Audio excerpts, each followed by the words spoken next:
This is Magistrate Diane Crookham Johnson. Today's hearing will be digitally recorded because we are using an interpreter for today's proceedings. We are in the Poweshiek County Magistrate District Courtroom in case number FECR 010822, State of Iowa versus Cristhian Bahena Rivera.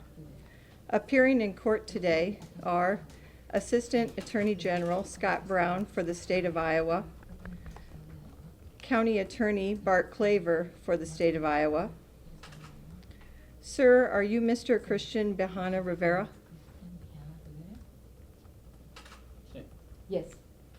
The defendant appears personally. His defendant's attorney, Alan Richards, for the defendant is in the courtroom. And Anna Runyon, a Class A Spanish language interpreter, is present in the courtroom. In addition, at the defense table is a privately retained interpreter to be used for conversations between the defense attorney and his client. Mr. Rivera, are you able to understand today's proceedings through the interpreter?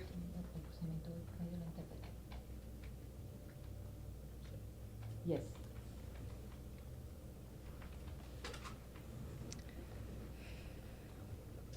The defense has filed a motion for a private hearing. The defense has also filed a resistance to the use of the expanded media. We'll hear arguments on that motion first. Mr. Richards? May it please the court, Mr. Prosecutor.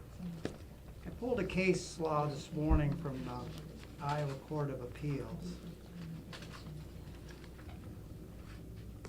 And it's State versus Jack Hayes, filed October 3rd, 2012.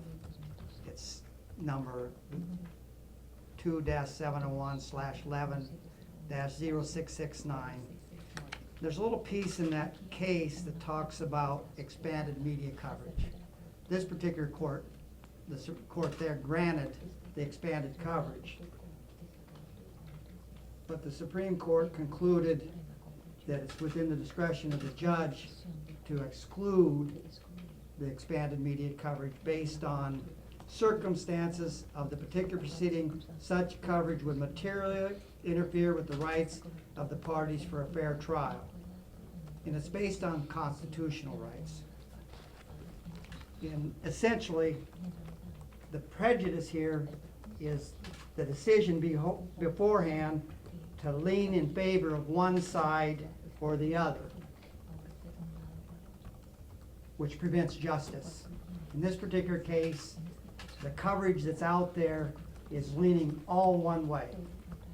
And in fact, the government has weighed in at the highest levels of a predisposition that this young man, Cristhian, is guilty.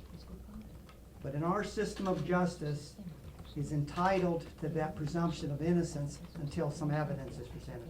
At this time, there's been no evidence presented, Your Honor. And so we're urging the court to prevent the cameras from coming in here, which possibly could show some sort of bias or prejudice, and get it into this political controversy of portraying Cristhian as something that he isn't. In some ways, I view this as a political payback for what's swirling around in terms of the media. And the media is feeding into it. They have not made efforts, as far as I can see, to give justice or any type of leaning towards this presumption of innocence. And therefore, we're asking this court to exclude the media from these proceedings, because it could be just one nod of the head, one glance, one sleight of hand that will be partially taken out of context and presented over and over, which would be highly prejudicial to the defendant. So I urge the court to exclude the media from these proceedings. Thank you. Mr. Brown, would you like to make an argument? Yes, Judge. We have, first of all, the state has no objection to the expanded media request that's been filed. I think they followed proper procedure here. Mr. Grove, I think, is the regional media coordinator. It's very routine in cases that garner some sort of high profile that the media has interest, the Supreme Court has provided rules for the court to follow in allowing media coverage of cases and court proceedings. So we would have no objection to the expanded media request. There's been one request for a video camera, one request for a still camera, again, which is very usual under the circumstances of cases like this. This is certainly not the only high-profile case or case that has garnered media attention in the state of Iowa. So we'd have no objection to the media, expanded media request.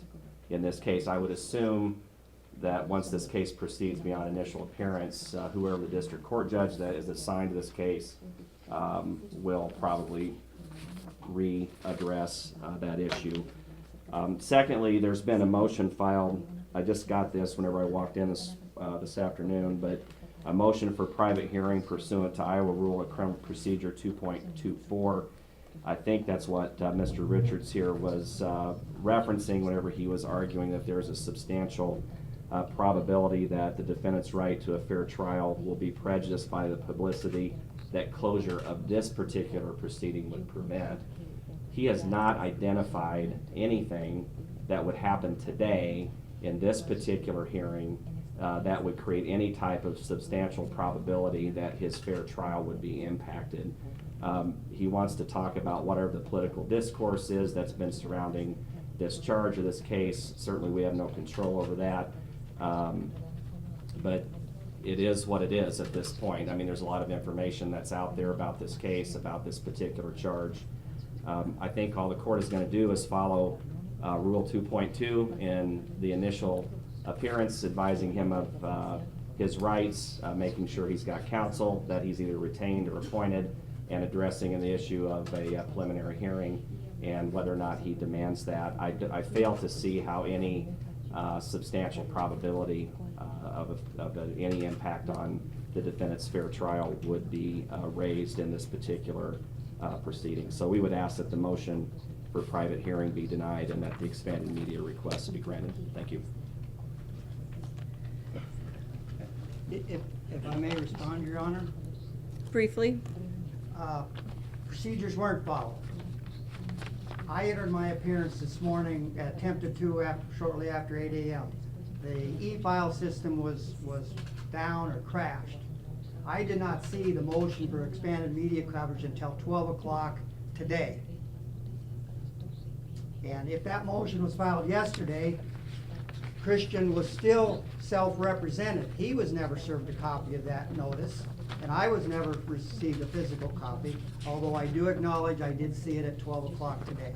It was my first opportunity, first knowledge that the e-file system was back up. So the rules haven't been complied with, and I would object on the rules, being the prosecutor says the rules were followed. They were not followed.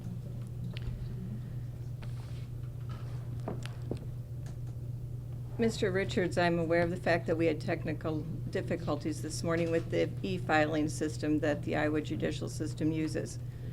Because I was aware of that, I made contact with both you and Mr. Brown, notified each of you of the expanded media coverage first thing this morning, explained the difficulties we were having in making the paper copies available to you, and said that as soon as you arrived at the courthouse, we would make everything available to you if EDMS was not available at that time. I believe we've followed the procedures that are available to us, and we have gone out of our way to make sure that while we were having technical difficulties throughout the state, that we were making you aware of things that were being filed. In fact, we allowed you to file an early appearance by fax, which would not be a normal procedure, because EDMS was down also. So you did take advantage of the fact that the court was working with you and trying to accommodate for the technical difficulties we're having. At this time, I'm going to rule on the motion for a private hearing and also the request for expanded media coverage.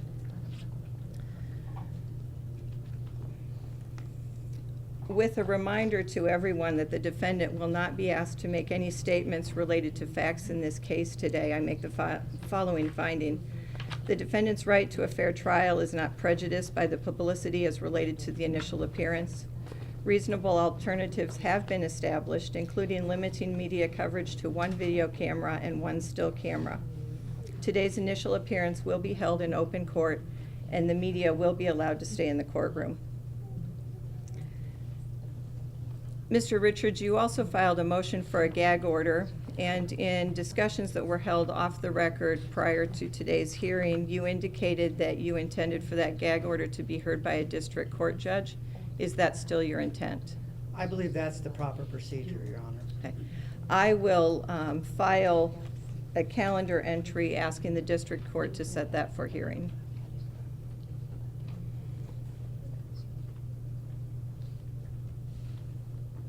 We are now going to move on to the initial appearance.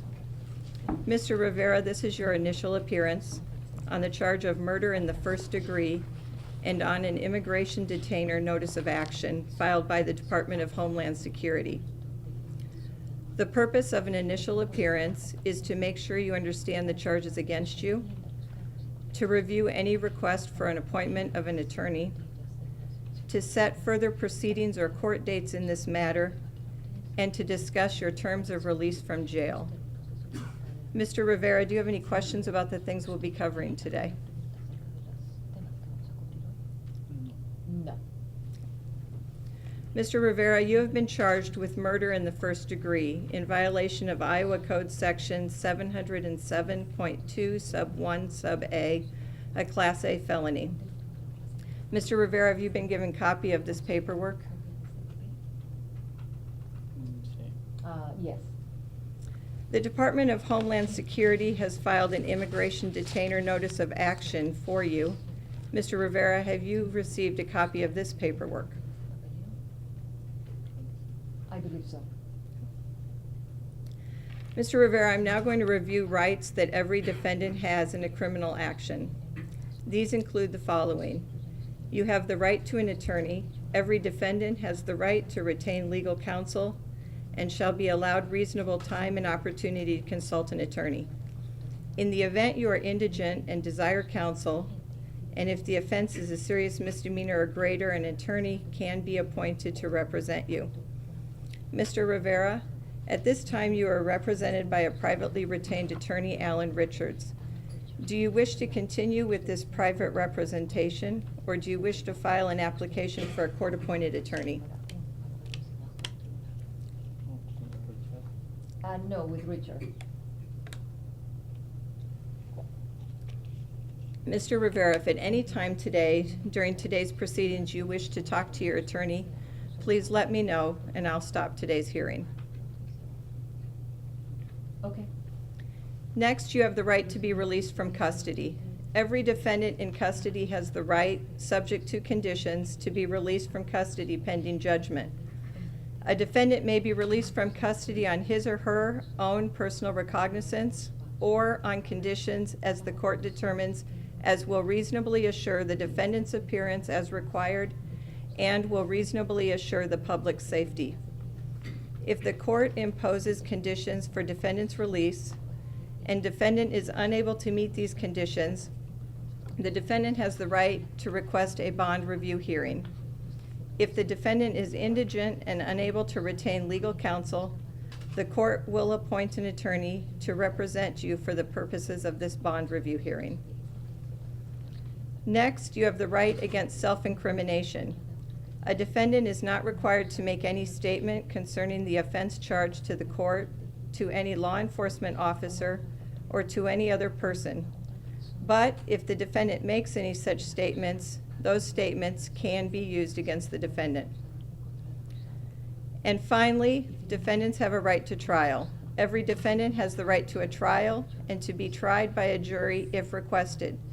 At such trial, defendant has the right to assistance of counsel, the right to confront and cross-examine witnesses against him, the right not to be compelled to incriminate himself, and the right to subpoena the attendance of any witness on your behalf. Mr. Rivera, do you have any questions about the rights I've just gone through? No. Next, we're going to discuss the next steps in your case. The next step would be a preliminary hearing. The purpose of a preliminary hearing is for the court to determine whether there is probable cause to believe that an offense has been committed and that the defendant committed it. A defendant charged with a public offense other than a simple misdemeanor is entitled to a preliminary hearing with two exceptions. One is if trial information is filed against the defendant by the prosecutor, or two, the defendant waives the preliminary hearing on the record. Mr. Rivera, do you wish to waive your preliminary hearing today, or do you wish to have it scheduled?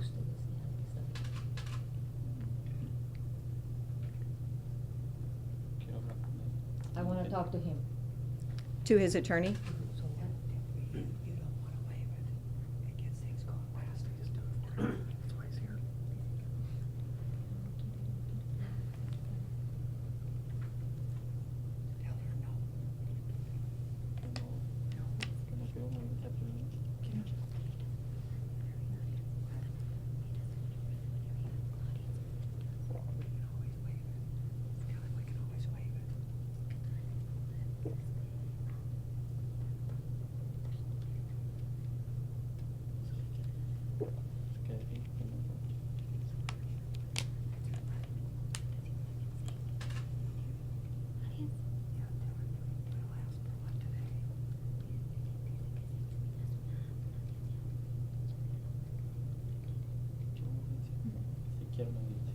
Yes, I want a hearing. Mr. Rivera, I will schedule your preliminary hearing on September 4th, 2018 at 1 p.m. Judge, may I be heard on that date? Yes. I realize he gets 10 days. I think 10 days would probably run on that Saturday, is why you set it for the 4th. Correct. Um, Monday is a holiday. I understand. We are making plans to have the trial information and minutes done, and would anticipate having it done by the 31st. If you want to set it for that day, so we get it ahead of the holiday, that's what we would suggest. If we need, I guess, to the 4th, we can let the court know that, but our plan is to have it done by that Friday, August 31st. If you could give us an afternoon time, that would be nice for us, so if we could get that done. Thanks. Mr. Richards, is an August 31st, 2018 at 2 p.m. date for the preliminary hearing acceptable to you? Yes, Your Honor. Mr. Rivera, your preliminary hearing will then be set for August 31st, 2018 at 2 p.m. Mr. Rivera, I now need to review with you the maximum penalties for your charge. If found guilty of the charge of murder in the first degree, the maximum penalty will be imposed. The maximum penalty is life in prison without the possibility of parole. This sentence cannot be deferred or suspended. The defendant will be required to provide a DNA sample and may be required to register with the Sex Offender Registry. And if not a U.S. citizen, a plea of guilty can result in additional immigration consequences up to and including deportation. The immigration detainer notice of action requires that at the completion of this criminal matter, you be transferred to the Department of Homeland Security to keep complete processing and assessment of your citizenship. Mr. Rivera, do you have any questions about the penalties or requirements as listed? No. Mr. Rivera, we're now going to discuss the terms of your release from jail. I must now set bond in terms of your release from jail. In making these decisions, I take into account whether you will appear for future hearings if you are released, and whether the public will be safe if you are released. Mr. Brown, do you wish to make any arguments on behalf of this? Just briefly, Judge, yesterday whenever we discussed this charge and authorized it, it was presented to Judge Gammon, I believe. We had no input on the bond. I noticed that she had initially set a bond amount as $1 million cash only. If I had been asked at that time what I thought the bond should be, I would have requested a $5 million bond cash only. That's what we would request here. We think it is appropriate given the severity of the charge, his immigration status, at least as it's been described to me, and the fact that what he's accused of obviously is a very heinous crime, and certainly the safety of the community should be foremost in the court's mind whenever setting bonds. So that's what we would request, that bond be set in the amount of $5 million cash only. Thank you. Mr. Richards, would you like to make any argument on bond in terms of release? Yes, Your Honor. Cristhian is a young man. He's been working for a number of years for a respectable person in this community. No prior criminal record. He sits here presumed innocent. There's been no evidence at all introduced to the court, and there is actually no history. When he came to this country as a minor, he had the equivalent of a 7th, maybe 8th grade education, so his understanding of these proceedings is what's going on. We are urging the court to be fair to Cristhian with his rights, including his bond. And I have great respect for the court and Your Honor that you will protect those rights, and so we ask you to do that. But one of those would be setting a bond that at least somewhat may be attainable. We will take a look at your ruling and probably ask for a review hearing on the matter regardless. Thank you. Mr. Rivera, you're not required to say anything at this appearance, but you are given the opportunity to say something. Would you like to say anything before I order the terms and conditions of your release from jail? No.